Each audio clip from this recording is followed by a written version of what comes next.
So welcome back to our series, God Has a Name. Last week, if you're just joining us, we talked about the fact that, we all have preconceived ideas about God. Where you're coming from, where you grew up, the ideas that were passed on to you. These inform the way that we think about God. And we showed you the fact that from the Bible and from history that God actually revealed His name to a man named Moses so many years ago, up to 4,000 years ago, that He revealed Himself to him. We talked about the fact that this name, a name is much more than just a title. It actually carries with it the whole character of a person, their reputation, their essence. And this is what God was trying to convey to Moses. We remember the passage that we're tracking from here in Exodus 34, where God says to Moses, He says, Yahweh, Yahweh, the compassionate and gracious God, slow to anger, abounding in love and faithfulness, maintaining love to thousands and forgiving wickedness, rebellion, and sin. Yet He does not leave the guilty unpunished. He punishes the children and their children for the sin of the parents to the third and fourth generation. This is the most quoted passage about God in the Bible. And it really is the foundation for all of the Old Testament, the Hebrew Scripture. And as we're looking into it, we're seeing not just what somebody else says about God, but what God said about Himself, the way that He described Himself to us. And so we're going to continue on in this study today. We looked at that name Yahweh last week. This week, in week 2, we're going to look at Yahweh, God among other gods. We're going to talk about this fact that not only is there this supreme God, but there are gods other than God that the Bible talks about. Can we put that slide up there? There we go. Yahweh, God among other gods. Now, I mentioned last week that my wife and I went to Bali last year. And it was actually during my sabbatical, so thank you for that time off, by the way. I think I thanked you already, but it was a really, really good time. And one of the things that impressed me on this small island in Indonesia was just the religious practice that was going on. When you grow up in North America, it's a pretty secular area. Yes, I grew up in church and so on, but don't necessarily see a lot of, different kind of worship practice unless you're actually going into different temples and so on here in the city of Toronto. But every day when we were in Bali, we saw it everywhere. You really see it everywhere. Every day, women came outside and placed biodegradable little trays of fruit and flowers and little sticks of incense burning everywhere. And they would place it on the curb as a means of asking for protection from the evil spirits for their family, for their place of business. Later in the day, often it was the women again that would, make another sacrifice of some kind at midday and then even late in the afternoon. And you would see them doing this. Everywhere that you went, there were temples, elaborate temples. And this is actually a house temple. Even houses were kind of constructed for extended families, and they were all built around the temple. They would actually build the temple first, and then you build your home around it. And this is what it looks like. Everywhere you go in Bali, there are temples that are part of your home and shrines where people would make sacrifices and offer things to the gods and to the spirits. We actually got to take in a Kichak fire dance, and there were some strong religious fire undertones to that. This was kind of the little play that was going on beforehand, and as you heard the people chanting and so on, it really had sort of a dark undertone to the whole thing as you're watching it. The practices do not feel joyful. It almost feels oppressive. They are doing different acts to ward off evil spirits. One part of our trip, we went to a place on Nusa Lembongan, which is Nusa's island, so it's an island off of Bali, and we went to a hill called Jenggala Hill, and each morning, you can go to the next picture, because this is actually a little more happy picture. It's my wife and I in the pool overlooking the bay. It's absolutely gorgeous. If you ever get a chance to go to Indonesia, it's amazing, but we're overlooking this whole hill, and when we would get up in our little villa in the morning, you would hear, this is what you would hear. Literally, that's what you would hear. It's probably words. We didn't know what the words were, but it was this very sort of ominous sort of sounding chanting that was happening, apparently by priests in the morning. And again, this idea of warding off evil spirits was all sort of part of it. And when I would hear that chanting in the morning, the hair would actually stand up on the back of my neck. No matter where you go, you can see this spiritual reality. And this trip was great because we were seeing it everywhere. This was actually a of all places, in a Mexican restaurant while we were there. But, even different cultures, you see it, their way of, recognizing the spirit world. And this was almost like a little shrine to different people at the entrance of this restaurant. And so you see these kinds of things. Haven't you ever been somewhere and just known that you felt something spiritual in that place or in that moment? How many of you felt something like this before? Let's just be honest. You've been somewhere and you've just kind of felt something. As Westerners, we've been conditioned to see these things as sort of being hoaxes or fake, but I'm telling you, there's really something to this whole spiritual dimension. Haven't you ever felt something, at a temple, at some kind of a New Age healing practice, if you've ever been exposed to something like that? Sometimes just walking in a restaurant and seeing a little shrine there, going to a yoga class. I think there's different kinds of yoga, but some of the yoga classes are very spiritual, where they're telling you to connect with your spirit guide and all this kind of stuff. And I know that people have had powerful experiences. In Haiti, I've encountered people who were involved with voodoo, walked into their huts and seen, different objects and shrines and so on set up. And I tell you, there's something there. There's something there. I have friends in the Central African Republic, and it's everyday stuff over there for them to deal with spiritism and witchcraft and all of these kinds of things. Well, just like we did last week, we kind of broke the message down into 4 parts, and I want to do the same thing here today as we kind of talk about Yahweh, God among the gods. And I want to begin again by talking about one little Hebrew concept that is important. We learned last week that God revealed his name to Moses. Yahweh, Yahweh, the compassionate and gracious God. Now, you need to understand, in Hebrew, when they were writing, 4,000 years ago, they weren't underlining, they didn't have bold-faced type or anything like this. What they would do, because this was all being passed on from an oral tradition, they would repeat a word. If you wanted to really highlight something or underline it, you repeated it. And so the fact that he starts out saying, Yahweh, Yahweh, the gracious and compassionate God, he was emphasizing his name, the importance of his name. Which brings to mind this question, why is it so important that God reveal his name, that he tell us that his name is Yahweh? Why do we need to know this in the first place? Well, what we're going to see today, the short answer is because there are actually many gods. Many gods. So hold on tight. We've got a lot of ground to cover here today. This may be kind of new territory for you. The second section we're looking at, again, some stories. Let's do what we did last week and look at some stories. Again, going back to Genesis, we learned that in the beginning, God created the heavens and the earth. That word God is the word Elohim in Hebrew. It actually has a plural connotation to it, but as you go and study the scripture, you can see where it's talking about the one God versus just many gods. And it's actually quite clear once you know how to study the passages. But Elohim is a title for God, this invisible but very real spiritual entity. Many believe that it was Moses that recorded the Pentateuch, the first 5 books of the Old Testament. But whoever it was that wrote it down, from this verbal tradition that existed 2,000 years before the time of Christ, was actually contradicting some of the greatest beliefs of that day in that part of the world. You see, if you were to go back and study history and even look at things like the Babylonian record of how creation started, you would see the Enuma Elish, which is the Babylonian story, where Marduk leads an epic battle against Tiamat. He actually kills her, and then he makes planet Earth out of her corpse. Now, these were the kind of stories, and this was things that, intelligent people actually believed at those times, that this was the way that, creation took place. But then this story emerges from the time of Moses of this one true creator God, that the world is formed at his command, ex nihilo, we say, out of nothing. He spoke it into existence, and that he made the world in love, and that he created it good. This was all new information to people at that time.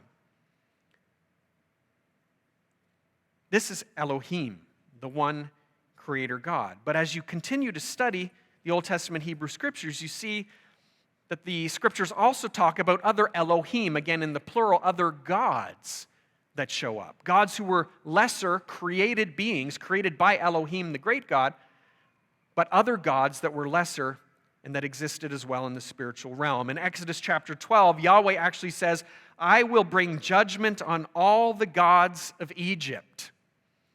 You've likely seen at least one movie depicting what happened when Moses led the children of Israel out of Egypt, and you saw the 10 plagues that he brought down through the power of God on the Egyptians and on Pharaoh. But what you may not realize is that every one of these plagues that was brought down upon the Egyptians, every one of them was tailor-made for a specific Egyptian god. Every one of them. And so one of the things that happened, one of the great gods in the Egyptian kind of pantheon was Amun-Ra. And Amun-Ra was the god of the sun. And so what is the plague that Moses brings down? It's the blotting out the sun, making it completely dark, right?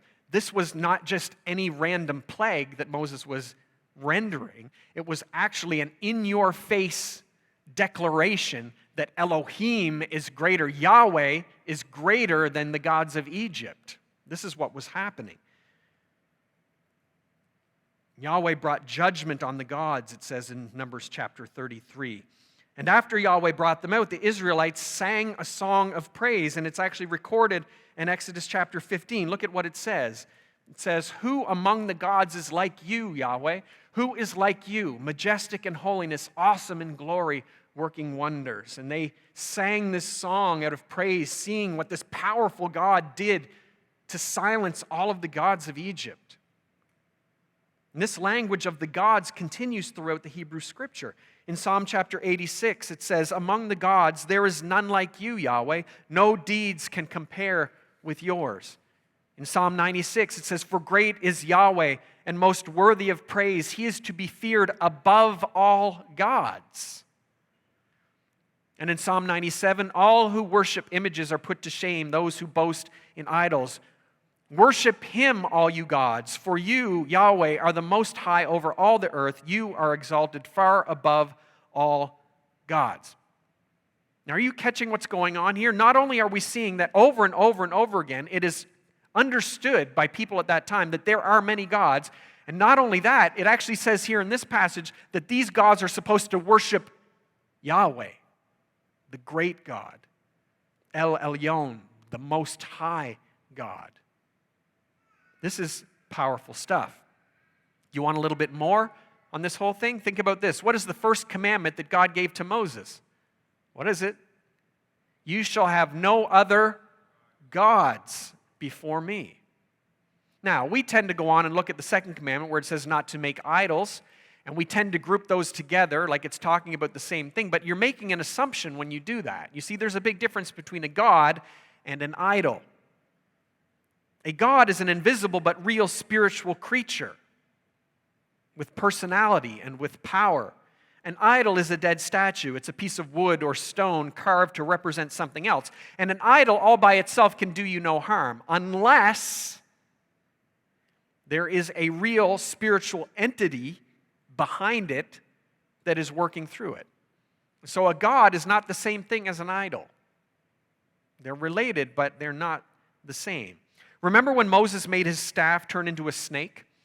If you go back and you look at the story, you'll see that Pharaoh brought in his magicians, and his magicians were actually able to replicate that and a number of the other miracles that Moses performed. How could they do that?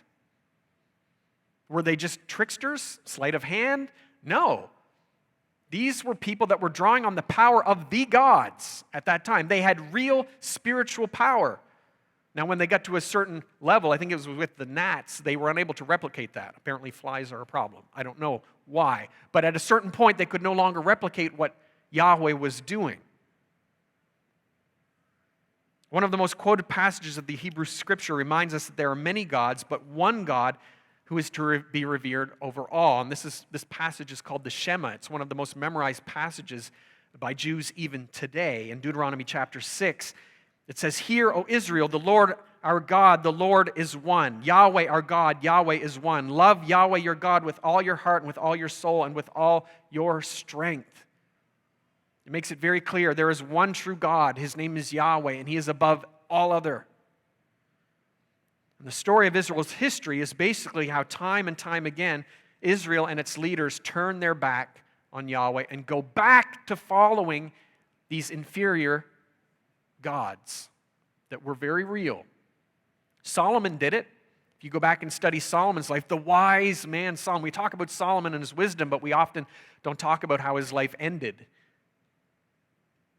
He started to worship the gods of the wives that he took. He started worshiping Ashtoreth, who was the goddess of the Sidonians. He started worshiping Molech, who was the just incredibly evil god of the Ammonites, who actually got the people to take their own children and throw them into the fire. He worshiped Chemosh, who was the god of the Moabites. He worshiped all of these gods, even having come to know the true God, Yahweh, and having built a temple for him. It's incredible. You need to know that nowhere does it say that these were false gods in the sense that they were fake. They were real.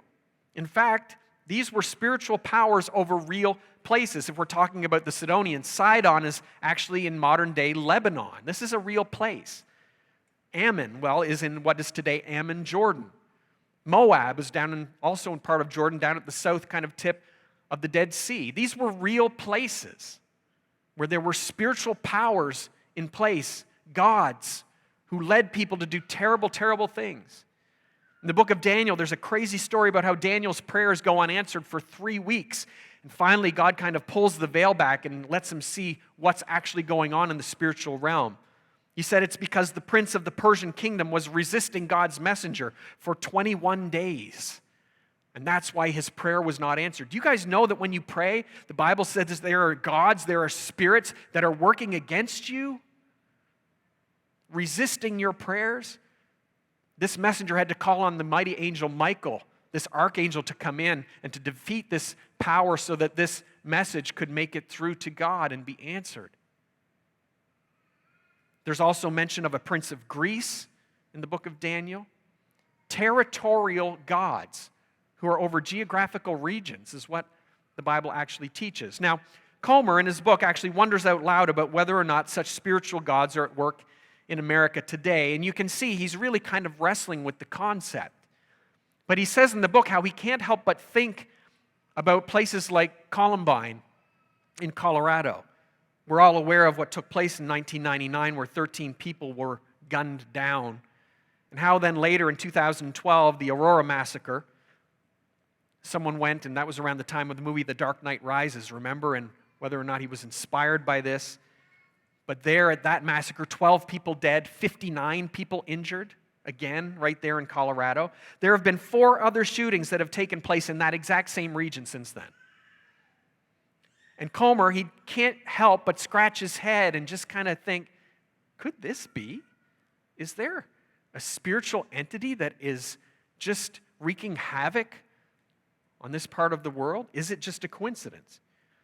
You know, the Hebrew vision of God among the gods is similar to imagery that we see in other places in history. We see it in Greek mythology where Zeus entertains the various gods in his audience. We see that same imagery actually way back in the book of Job when Satan comes, as the other angels do, and present themselves before God in his presence, even though he was a fallen angel at that time.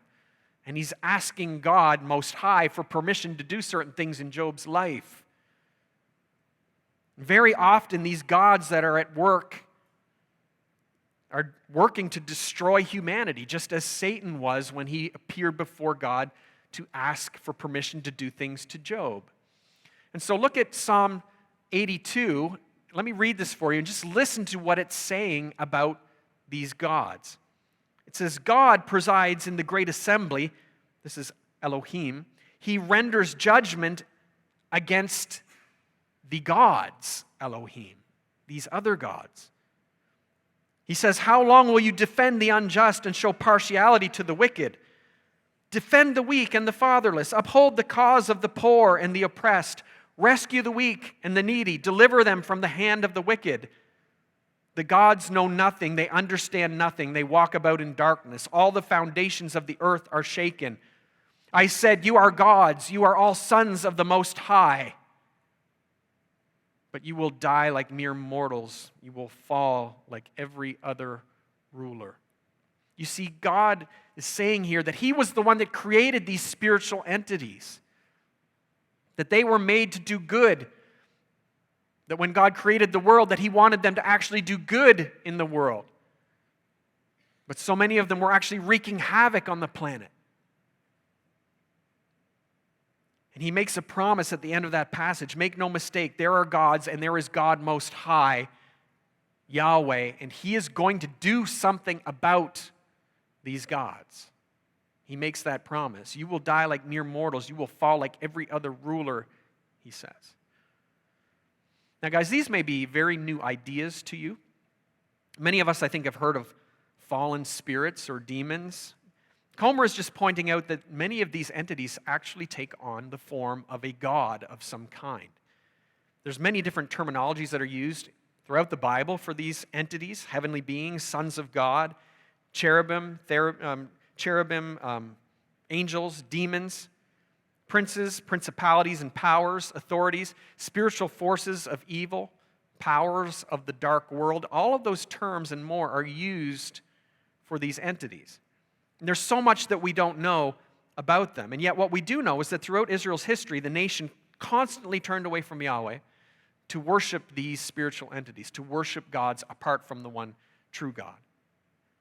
Which is why at the end of Psalm 82, we receive so much encouragement. God is going to do something about these gods. He's going to put an end to the havoc that they've been wreaking on our planet. So those are some stories to add to the discussion. Let's move to the third part of the message, which is Jesus. Remember, we said last week that Jesus came as the embodiment of Yahweh, this Logos that came, that was the full embodiment in human form of Yahweh God. And as we study Jesus' life, sometimes we get caught up in all of the stories and in the miracles, and we lose sight of what it was that he was really doing here. You ever take the time to say, what was Jesus really doing? And we talk about the fact that he was providing salvation and redemption and so on. These are all good and accurate. But the biggest kind of picture of what we see is that he was actually fulfilling the promise that he just made as Yahweh in Psalm 82. Look at what it says in 1 John 3. The reason the Son of God appeared was to destroy the devil's work. That's not the answer we usually give when we say, why did Jesus come? In Acts chapter 10, it says, Jesus went around doing good and healing all who were under the power of the devil. In Mark chapter 1, verse 39, it says, so Jesus traveled throughout Galilee, preaching in their synagogues and driving out demons. I don't know if you realize this, guys. There is not one mention of a single exorcism in the entire Old Testament. None. It's not there. So what is going on when we get to the New Testament and we see Jesus, Yahweh in human form, doing all of this stuff? What is he doing? He's fulfilling the promise of Psalm 82. He's taking these gods to task. And Jesus' death and resurrection were the culmination of that victory. In Colossians chapter 2, it says, and having disarmed the powers and authorities, again, that's talking about these same gods, he made a public spectacle of them, triumphing over them by the cross. That's powerful language. It says he made a public spectacle of them. Do you know what that is, guys? Any of you like watching your fantasy football today? This is a victory dance in the end zone. This is Jesus taking the football and going boom and spiking it. Back in the day when you could actually look at your opponent, you can't do that anymore in the NFL. You actually look at your opponent, say, in your face.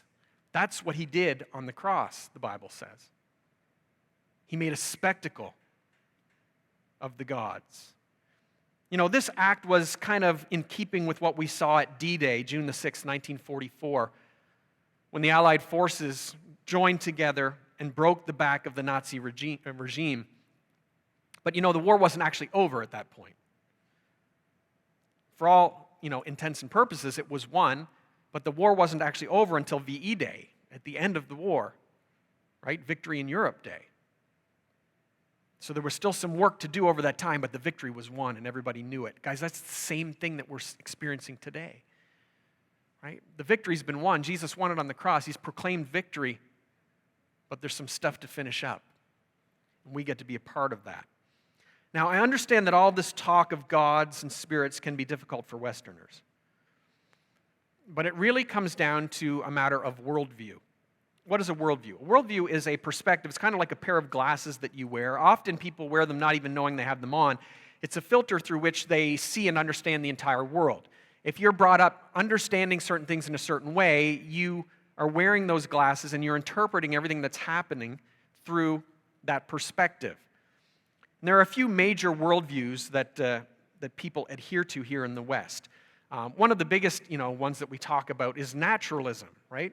Most Westerners are naturalists. In other words, they don't acknowledge the supernatural. The only things that are real are things that can kind of be measured under a microscope. They're physical in nature, which we know can't be true because there are things like love and forgiveness and all of these other things that we know are real, but you can't measure in that way.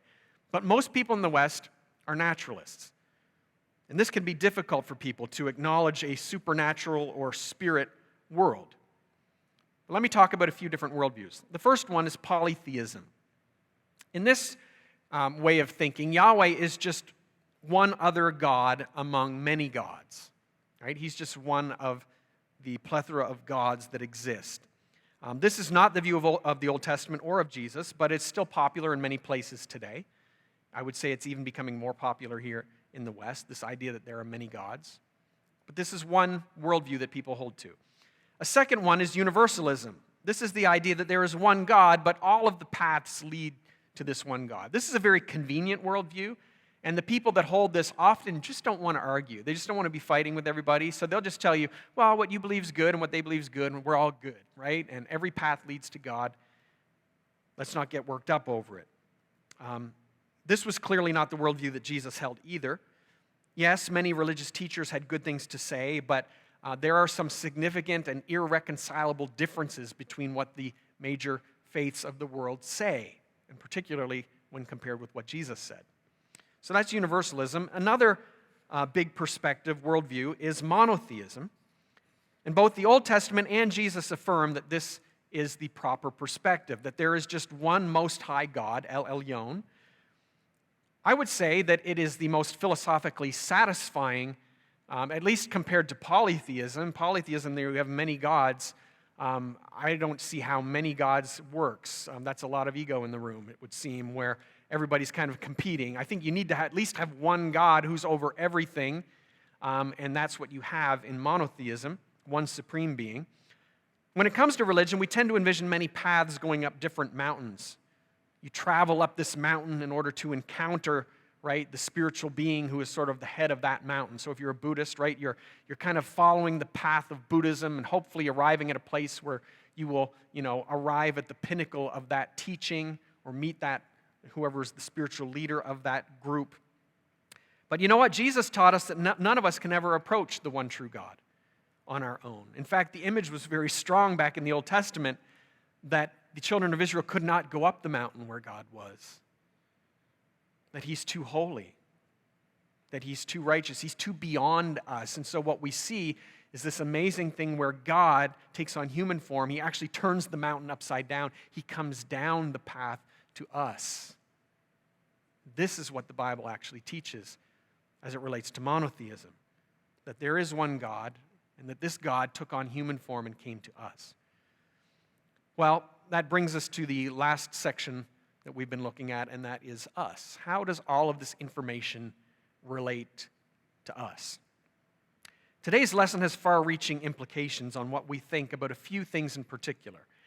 And if you think about all the stuff we talked about, it really has implications on what we believe about evil, what we believe about spirituality, and even what we believe about idolatry. And I want to talk quickly about each of those categories. First of all, evil. You need to understand that in the ancient world, nobody wrestled with the question of evil. It's really interesting today in our modern world, particularly in the West, we wrestle with this idea of why is there evil in the world? Where did it come from? And, how can this be that there is evil? Still, in many parts of the world today, the fact is that this is just assumed. And back at this time, you don't see anywhere in the Old Testament where they're just kind of questioning, evil. The closest you get to it is Job, where he talks about suffering, and God doesn't even give him an answer for it.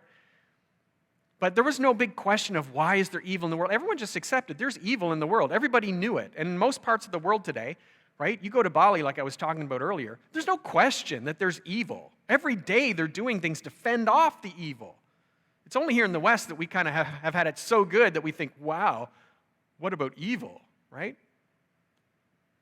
Jesus prayed to the Father that his will would be done on earth. Why did he do that? Because he understood very well, as did everyone there, that there were a lot of wills at work in the world trying to accomplish what they wanted done, including these gods that we've been talking about.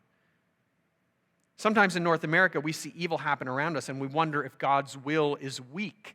We say, well, if he's God, if he's El Elyon, he's Most High, why isn't he doing anything about this evil that we see around us? And we say his will must be weak.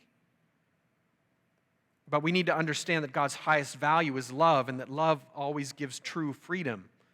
The Bible teaches that God created spirit beings and humans, and that all of us have been given freedom.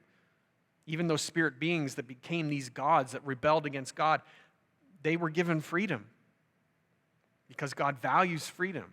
You can't have love without freedom. Both evil spirits and many humans choose to enact their evil agendas rather than following God Most High. You know, the problem of evil is presented as some highly complicated philosophical discussion in many of our universities today, when the truth is it's really not that complicated. It's really not. Evil exists in the world. The Bible tells about where it came from. So when evil strikes your life, don't blame Yahweh for it. Blame those that are misusing the freedom that God in love gave to all of us. So that's a little discussion on evil. Let's talk about spirituality. You know, here in Toronto, people are much more likely to claim that they are more spiritual than religious, right? You hear this all of the time when the topic of religion comes up. I'm more spiritual than religious, which I think for a lot of people is their way of saying, yeah, I believe in some of this stuff, but I don't want anybody telling me what to do. And I don't want to have any, requirements to attend a certain thing or to be, obligated to do certain things. Today's lesson would teach that we really need to be careful about this whole spiritual, not religious thing, because there are a lot of people that are coming into contact with spirits all the time. They just don't know which ones. Spiritual, entities are out there all over the place, and we come into them ways that we're not even paying attention to. Like I said, very spiritual yoga, where you're being encouraged to find your spirit guide. When people are playing with tarot cards or Ouija boards, these things are popular. They're becoming more and more popular in our culture. Comer actually tells the story of a kid in his church who went to visit a palm reader and then was completely freaked out when the reading that the palm reader gave to her came exactly true 3 weeks later. She was freaked out. Well, why? Well, because she's bought into the Western mentality of naturalism, right? That there's no supernatural. This is just fun stuff. No, it's real. They're real spiritual entities. These are just not the spirit that Jesus wants us to be encountering. These are not the Holy Spirit of God. The third thing was idolatry. There are implications here from today's lesson on this whole idea of idols. There are commands throughout Scripture forbidding idol worship. And today in our churches, we tend to talk about idols as anything that can take the place of God in your life, which is a legitimate application. But remember, going back to this study and what we're seeing in the Old Testament, idols were real things. These were like things carved out of stone and wood that often had, the desired effect was to have the actual spiritual entity working through it, working behind it. Such idols can be portals into a relationship with a real spiritual being, the effects of which are often not good. Just for your information, in my time here in the GTA, and since I've been pastoring here in Mississauga, I have visited probably homes at least 3 times where I was called in to encounter spirit presences that were related to objects. You say, really? Yes. It happens here too. Today in Canada, it's fairly easy to avoid idols and temples that lead us to other spirits, but they're around, and more they're becoming more and more common, more and more accessible. And people are checking these things out. There's a secondary sense in which we need to heed this warning of idolatry. In a secular society, gods often take on the form of non-spiritual entities: money, sex, power, looks, fame. These are the things that we set up in a naturalistic sort of modern society where we dispose of the traditional idea of a personal God, but then we still chase after these things, and they become veritable idols for us. The temples have become the shopping malls, the sports stadiums, the Instagram feeds. These are all the modern temples of our day. And modern worship is the sacrifice of our time, energy, money, and health to whatever we think will make us more valuable, right? That brings value to our lives. So listen, guys, don't be naive. Behind today's non-spiritual, secular non-gods, there is often lurking a real spiritual being. Don't ever forget this. It would be very naive to think otherwise. If you don't think that the epidemic of pornography that we're seeing today in the world, the epidemic of pornography, of sexual abuse and sex trafficking has real spiritual authorities operating behind the scenes, constructing things to make this happen like it's happening, you are naive. The best stats that we have out there today are telling us that there are somewhere between 20 and 40 million people living as slaves in the sex industry today. We like to just kind of think that none of this is ever happening today. There is modern slavery going on all over the world. And these gods are at work. They're also at work behind the world's economies. Corrupt, money-hungry companies continue to exploit people in developing countries, making, things like shoes available to us at a great price while some other woman is working in Vietnam for 16 hours a day just so that she can survive. So note this, guys. We don't need to blame spiritual forces for all of the evil that we see today. The world is fallen, and our natures are corrupt as human beings. And so we do very well on our own, right? Don't be blaming the devil for everything that you're doing wrong, for everything that happens in your life, because you're more than capable of screwing it up by yourself, right? But here's the thing. Don't discount the fact that those powers are at work. And often they're working in the places of power and influence. And these things are trickling down to us. And we're being enslaved without even realizing it. Imagine how much more trouble we will be in if we give ourselves over to worshiping the wrong things. I just want to conclude by saying this. The Bible says that you and I were created by Yahweh, El Elyon, God Most High. And if that's true, that means that we were meant to worship Him. It's only fitting. He's greater than us. Look around and you'll see that everybody is worshiping something. In other words, worship, remember this, worship is not a religious thing, it is a human thing. All humans do it. Everybody is worshiping something. We all worship because we all make sacrifices to the things that we value. Think about it. What do you spend your money on? What do you do with your precious time? Where do you go for escape? To the bottle, a pornography site, the gym? Where do you look for meaning? There's a great question. Where are you looking for meaning? Where are you looking for affirmation? These are the things that we are worshiping in our society. David Foster Wallace gave the commencement address at Kenyon College a few years back.